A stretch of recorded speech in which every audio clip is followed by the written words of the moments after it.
Hello and welcome to episode 4 of Training for Triathlon.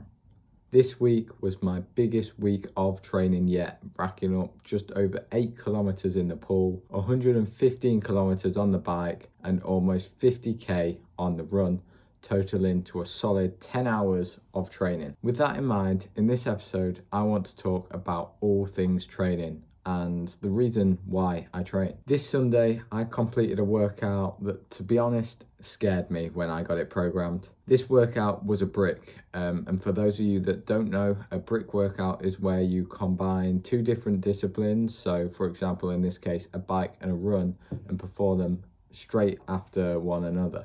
So for me this Sunday it was a 45-minute bike with 15 rounds of 60 seconds hard and 60 seconds easy VO2 intervals, where my heart rate got up to a solid 180 beats per minute in the last rep. I then had to reluctantly plod out the door for a 90-minute steady run in zone 2, which once I found my feet and eventually got going, felt relatively comfortable, and I held an average pace of 4:42 per kilometre.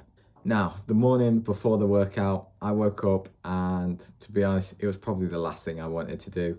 I questioned why I was doing it. I questioned the reasoning behind everything, and the motivation just wasn't there. However, we hopped on the bike, we got going, and throughout this 2 hour and 15-minute workout, I discovered exactly why and what the purpose of all this was. It came down to three things, and as cheesy as this may sound, it is 3 P's that I believe give me my purpose: people, potential, and performance. So starting with people, the easiest way to put this is imagine a life where you could not communicate with people. You couldn't see them, you couldn't talk to them, you couldn't share your emotions, you couldn't share your passions. Imagine what a life like this would be. I think it's something we truly take for granted, especially in this world where everyone is so well connected. And so it's really helped me appreciate every conversation I've had and try to be 100% present when I'm with anyone. And from a sport aspect, triathlon is something I would have never got into. It is something I would have never thought would be possible if I didn't see other people documenting their journey and how they got into it. So again, I'm really grateful for people that share their stories, share their passions, and that's why I take great pride now in sharing my own and documenting my journey as well. I also think the fitness community is a brilliant place to be. It's inspiring, motivating, and just full of generally brilliant, hardworking people that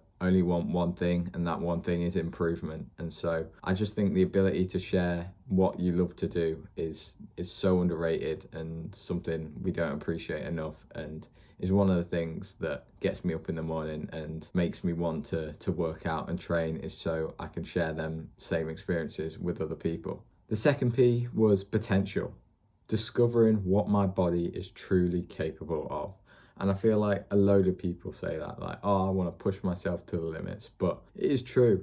Like waking up that morning, I didn't really want to do that VO2 max workout. I didn't want to then run and go and run for 90 minutes after. But if I done what my mind wanted to do, then I would have capped myself there. I think honestly everyone is capable of so much more than they think, and I think your mind is a major limitation, and so learning when just to ignore it and to do the work that is set out on the table is something that can unlock a whole new door, a whole new load of opportunities, and really is truly fulfilling your potential. Having goals that scare you is, I think, something really important. Like I say, that workout, it scared me. It genuinely did. I wasn't sure whether I'd be able to run for 90 minutes after doing such hard intervals, but just taking it one step at a time, I was able to, and I conquered it, and I felt so much better after that workout as well. It got me motivated, it got me inspired to keep training, and when you master them workouts, it just gives you that boost and kick to the next level. So yeah, potential, making sure that I am pushing myself each day and really fulfilling my true potential, I think is something that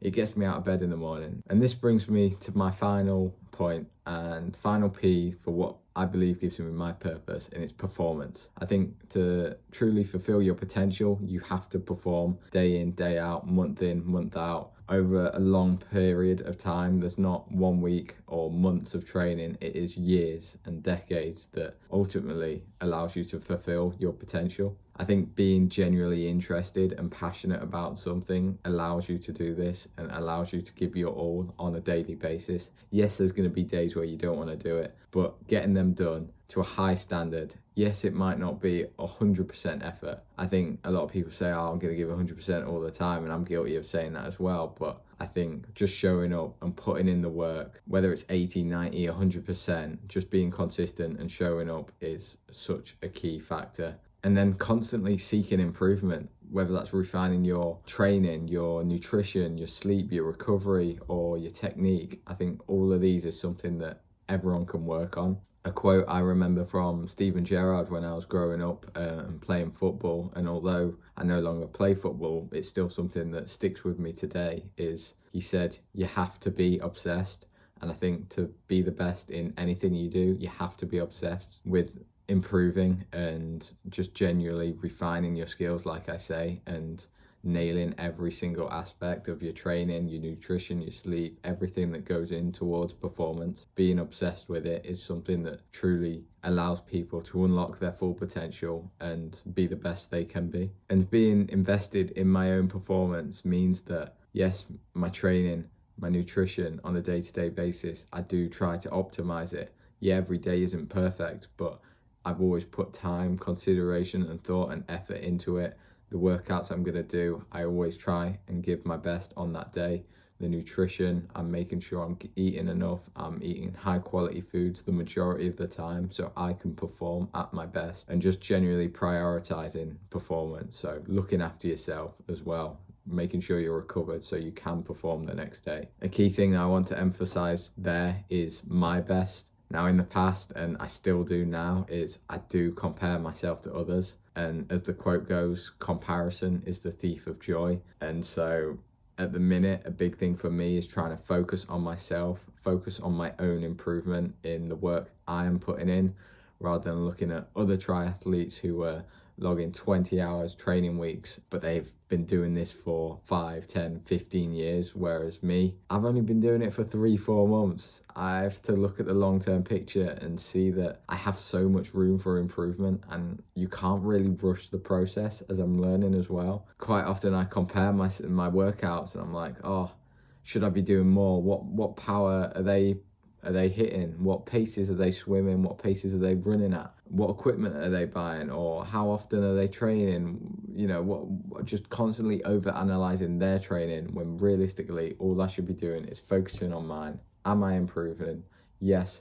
Am I not? Should I do more? Should I actually do less to allow them adaptations? Just focusing on myself, because at the end of the day, the whole reason I train and why everyone else really trains, yes, mentally, but for the physical and physiological benefits, it's to adapt. And if I'm going to the gym 5 times a week and you ask me, oh, what's your strength like? How are you feeling? And I say, oh, yeah, I've been going to the gym 5 times a week, but to be honest, my strength's not increased at all. I feel tired, to be honest, before I even step in the gym.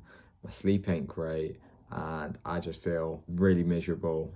Then what's the point of going to the gym 5 times a week at the minute? Because at the minute, that ain't doing anything to actually benefit. Your body clearly can't adapt to that training. And just likewise, logging 20 hours a week, well, I could do that, but it's going to be unproductive and it's going to be junk volume at this stage in my life, because I haven't built that capacity to actually earn the right to train that much.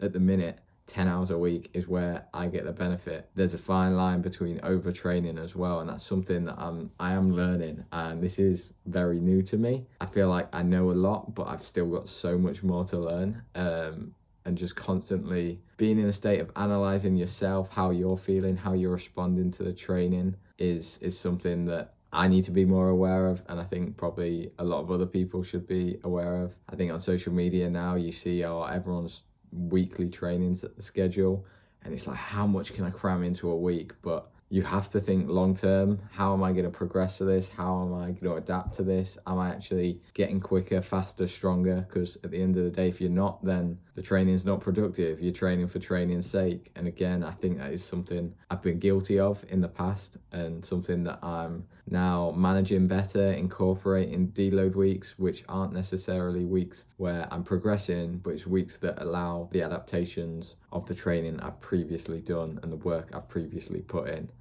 And then allows me to hit the next block of training even harder and get even better adaptations and push the volume a little bit more, because I've given myself that time to recover and adapt. It's something I'm wary of. I'm definitely not perfect at, but it's something I'm really realizing, like in the past, where I've been like, oh, I'll just run this X amount of miles a week and eventually I'll get there. But no, you've obviously got to structure it, got to gradually increase it, deload, etc., and allow actual adaptations to take place, because at the end of the day, that's why we train. Stress the body, allow recovery, and allow super compensation to ultimately get better and perform better. Striving for continuous improvements and not just logging hours for the sake of logging hours, basically, is what I'm trying to say. I think having a plan, setting goals, targets, numbers you want to hit, time frames as well, is really important to it for achieving this, just so you're staying on track with what you want to achieve and the goals you've set out to accomplish. Like I say, there's no best weekly training program for you. There's no best weekly, monthly training program, because things change week to week, month to month. The best training program is the one for you right now, that allows you to adapt, allows you to continuously improve. And next week or next month, that might change. It might have more volume. It might have less to allow you to recover. It's a constant thing that we need to analyze. You've got to be careful not to overanalyze, and that's again something I'm working on. But being very self-aware is something I think we could all take away from this, hopefully. So to finish this waffle of a video off, I want to leave you and myself 3 key takeaways that hopefully I will start to implement a little bit more, and hopefully you can as well, into your training or lifestyle in general. Number 1 being, understand your why. Your purpose, the reasoning behind you do what you do, whether that's training, whether it's the work that you do for your job, etc. Really understand your purpose, and I think that's such a drive for motivation as well, when you wake up and you know that, and you know the reasoning behind why you do everything. So like I say, for me, it's because I'm passionate about people, about fulfilling my potential and performing to a high standard every single day, week in, week out, over the course of months and years, decades, just really trying to fulfill my full potential by performing at my best. The second one is to focus on yourself. Don't analyze other people's training. Focus on your own. Are you improving? Are you responding to the training that you're doing? Train where you're at, not where you want to be, not what others are doing. At the end of the day, it's the work you put in that matters. So don't worry about what other people are doing, what their lives are looking like. You've got your own. Live yours to the best of your ability, and train to what suits you. Comparison is the thief of joy. It's such an easy quote, but it's so true. So really focus on what you're doing, appreciate the work you're putting in and the improvements you're hopefully seeing. And the third and final one is enjoy the process. Focus on your life, like I say. I'm honestly so grateful for what I get to do, and training. I just love it right now, and to be honest, it's what gets me up in the morning. I really struggle if I didn't have triathlon right now. Something to constantly improve, whether it's swimming, cycling, or running. The mindfulness it gives me, the peace of mind, it's a big aspect of my life, and I'm just really enjoying it. Sharing this with other people as well is something that, again, I really enjoy, and so just truly appreciating the stage of life that I'm in, and what's to come in the future as well. I think another quote to leave you guys with is, a happy athlete is a fast athlete. And so if you're fulfilled in other areas of your life, then your fitness is also going to be fulfilled. So there we go. I hope you've enjoyed this video and can take something away from it to implement into your lifestyle, into your fitness, whatever it is. Please let me know if you have any video suggestions or anything else you'd like to see on the channel. But thank you guys once again for watching, as always.